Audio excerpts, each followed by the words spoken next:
Alright, June! Your turn. Ayan, si June.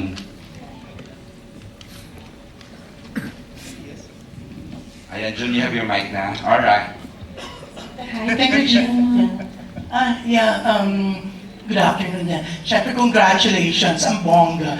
Kanina sa labas, during the red carpet, may nag-comment na isang fan. Sabi niya, ang bongga ng ABS, red carpet pa lang, special screening, talagang dinudumog na. Yan, so congratulations. Pero anong napipil niyo na ang mga fans daw, alas 9 pala, nandito na. Oh, lalo, pati mga fans mo, Maria, no? May mga diferensya sila, pasensya. Ano po? Sorry? Piling ko, Andrea ba kayo? hindi, piling ko natulog sila yata. Oo, natulog ba kayo? Nag-camp out na yata dito. Oo, grabe. Naligalig na naman ng mga bata. Pero yun nga, ganun ka-excited ang mga fans nyo.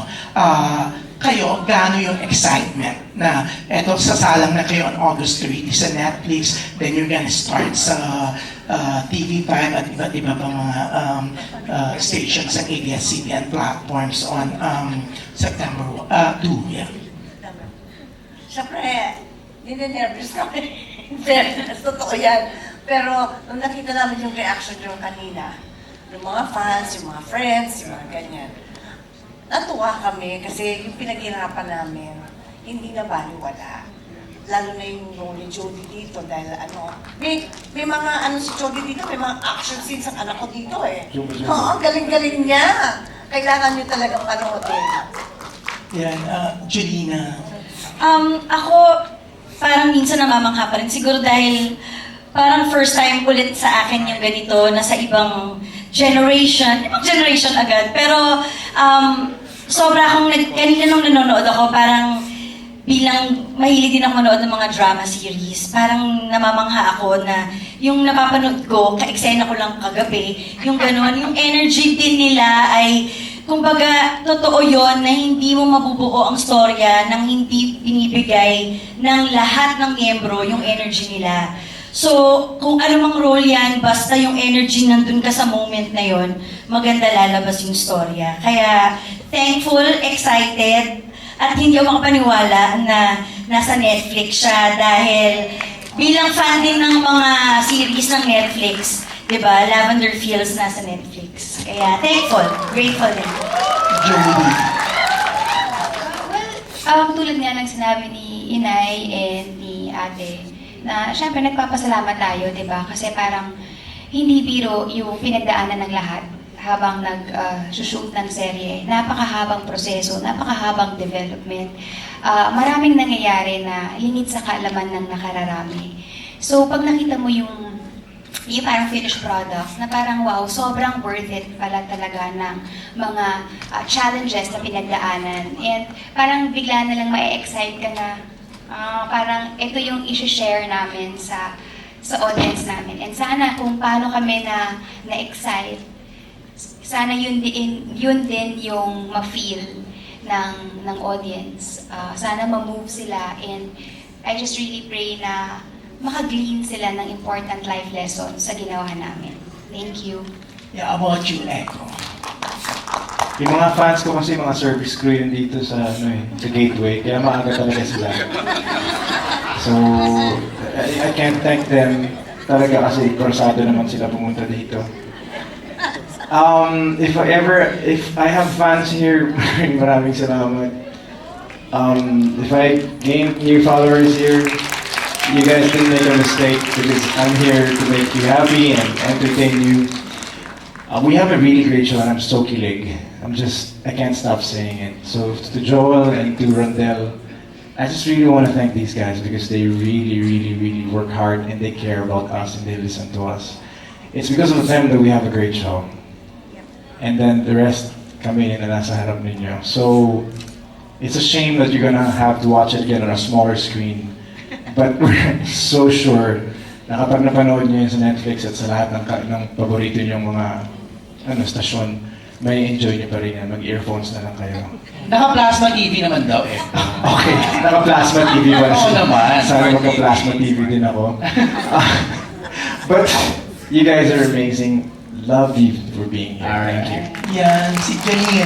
Janine, nakita ko kanina, no? Hindi lang mga fans mo, even your yaya na ang tagal sa inyo, talagang nandyan to support. Si yaya na pinagamot mo, syempre, dun sa, di ba, breast cancer. Ah, yes. Yaya Pat, say hi! Ito po si Yaya Pat. Siyempre yung Yaya ko, yan, Yaya, tayo ka! Ayan si Yaya Pat. Yan, parang nanay ko na po yan. Kami po yung mga anak niya si Yaya Pat. Di pa ako pinapanganak. Siya na po yung kasama ko. So thank you, Yaya, for coming. Sobra yung pagpapasalamat ko sa fans kasi ako minsan yung parang huwag na kayong pumunta pero punta pa rin sila tapos dala pa ng picture, dala pa ng bulaklak, may pasalubong pa galing ibang bansa. So thank you po! Thank you everyone! Kasi yung iba dyan, mga di ko pa alam na mag-aartista ako, alam na nila na mag-aartista ako kasi fans pa ni Mama at ni Mama Guy. So salamat po talaga sa support at sa pagpunta. Iba din talaga yung effort na nandyan sila physically para manood at sumuporta. So, salamat po. Feeling ko susundan ka nila hanggang Venice Film Festival. Dahil aalis tong si Janine sa Tuesday. Hanggang September 4 ka doon, di ba? Pero eto, para sa inyong lahat. Wait, Jun, sorry. I'd like to Sasama ka? Hindi. Magkakaila din ako kay Tita Pat.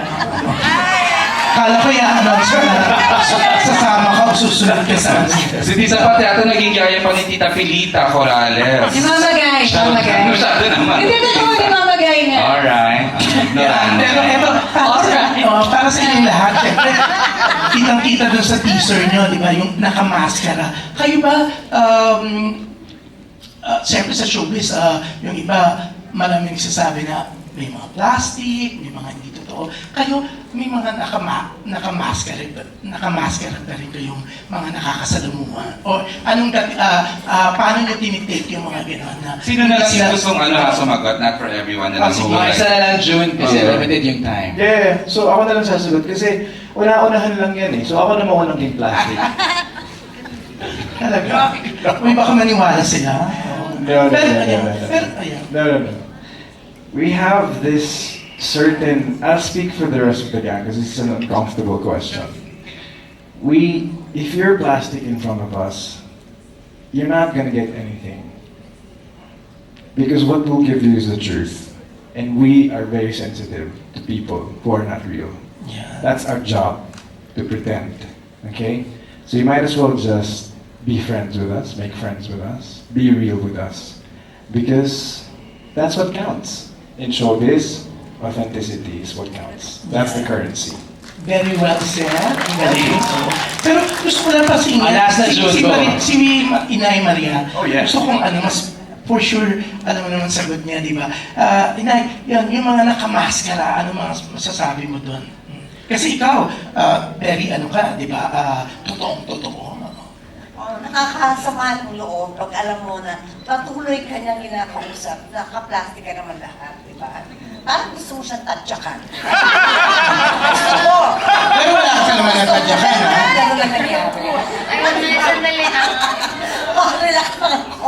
Pero hindi, pagka ganun kasi, ang hirap, kahit siguro kayo ang nasa sitwasyon na ito, pinupuri kayo ng pinupuri, pero hindi naman pala siya totoo. Na pagdating sa ibang tao, kung ano-ano sinasabi against you and all of that. Shit. Ay, All of that. statement.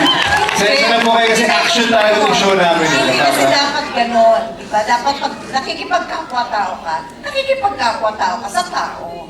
Hindi ba? Pero kung pinaplastic ka, sana umalis na lang sa harap mo para Correct. mag-init ang ulo. Makakatsakan kasi. Ang bongga. Pero may iba lang congratulations kasi ang bongga talaga ng Lavender Hills. Yan. Thank you, MJ. Thank you, June. Thank you. MJ! Yes. Thank you, Jun. Katabi ko na rin lang naman sila kasi even before the great Deo and Junal left us, aware na silang they are doing the project. Nasabi na sa kanila. So, Okay.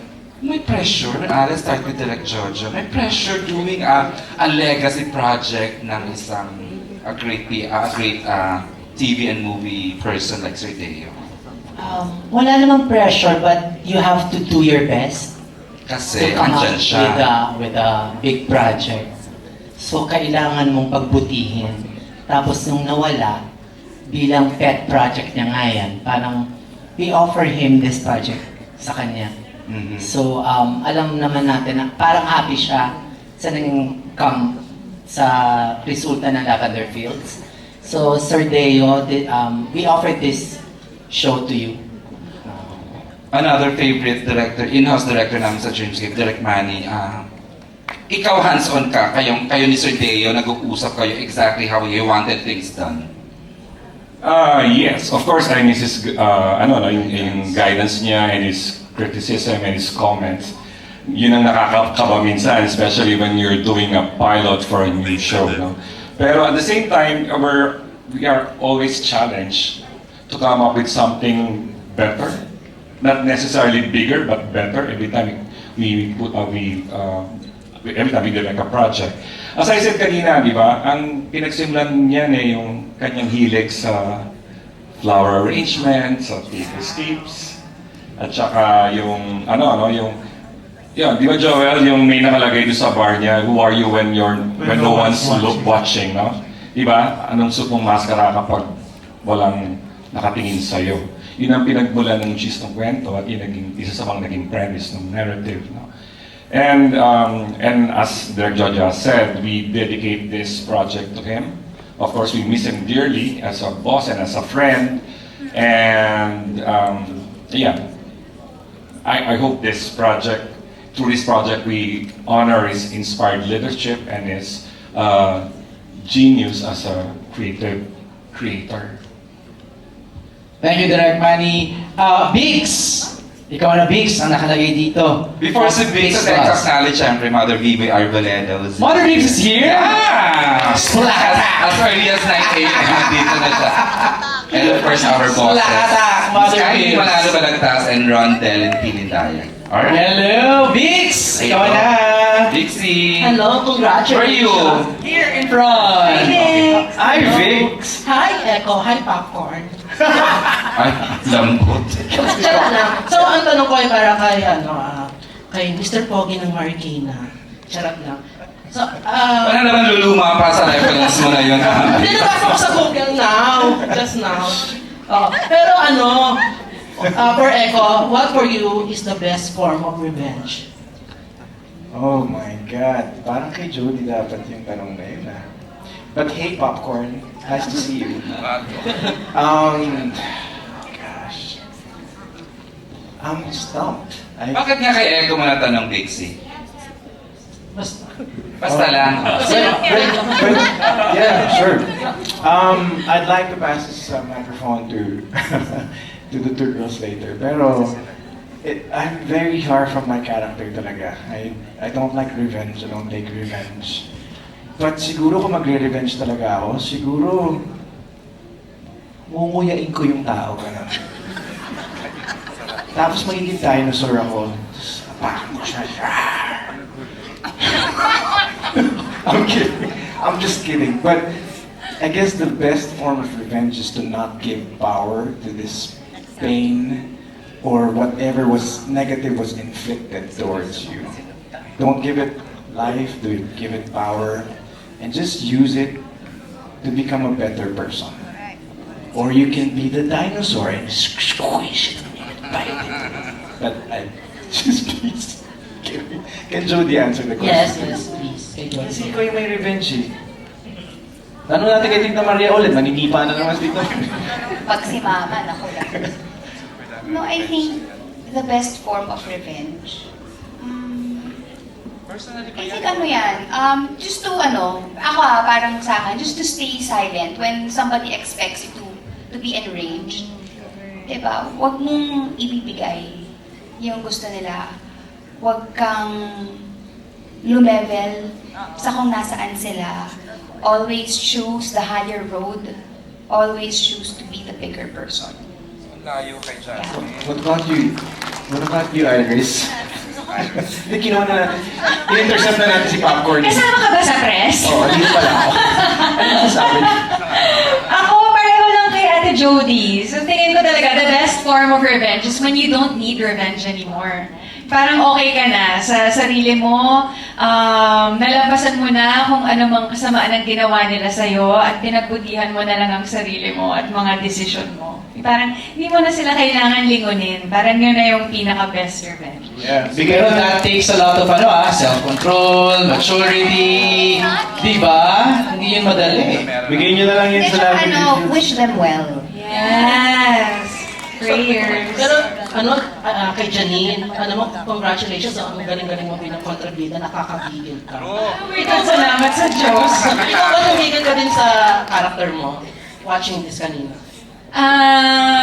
Hindi ko nararamdaman yun eh. Ako kasi yung tipo na kapag napapanood ko yung sarili ko, naisip ko, ano pa bang pwede kong nagawa para mas mapaganda pa yung eksena. I think a lot of us feel that way. Kaya hindi kami nanonood ng playback, yung gano'n. Kasi kailangan mo din ibigay yung tiwala na kapag kinutake na ni Direk, ibig sabihin, good na kila Direk. Yung parang hindi mo na pwedeng pag-obsesa na, shucks, dapat ginalingan ko pa or ganyan. Pero, ano nga ba yung tanong? Thank you! Thank you! Sana nga talaga manggigil kayo. Ako mas nanggigil ako kay Tyrone eh. Kasi nakita ko yung mga panluloko niya. Tapos in the end, parang gusto ko nang kumampi kay Lavender. Parang litong-litong na ako sa nararamdaman ko. Pero sana nga po manggigil kayo. At salamat talaga kay Direk Manny at kay Direk Jojo and Sir Rondel and Miss Kylie sa walang sawang tulong at pagpapaliwanag sa akin bilang first time ko talaga gumanap ng parang ganitong klaseng role. So, salamat. Grabe na, dalawang beses mo na nabanggit yung, Makikipulo ko sa mga yung sinabi. pangloloko ha. Ano? Parang dalawang beses mo na nabanggit yung pangloloko. Ay, ganun ba? Sabi ko ba? Bakit tayo? Thank you, Bix. Bix, may ano? Okay, Bix, Bix, Jericho. Okay. Nanggigil ka ba sa character ni Iris? Kay Iris pala. Hindi nagigil. Yung ba hinihintay mo sagot? Oo, parang happy ako. Anything for you. Nagbigay sa echo na naman ha. Alam mo Oo. namang hindi yan madamo. No, ang galing. It's very, very, did you see how different, if you were to graph, alam mo yun, the characters, iba yung kulay namin, di ba? Kahit na, makikita mo talaga iba. Iba yung pagbato namin sa bawat character dito.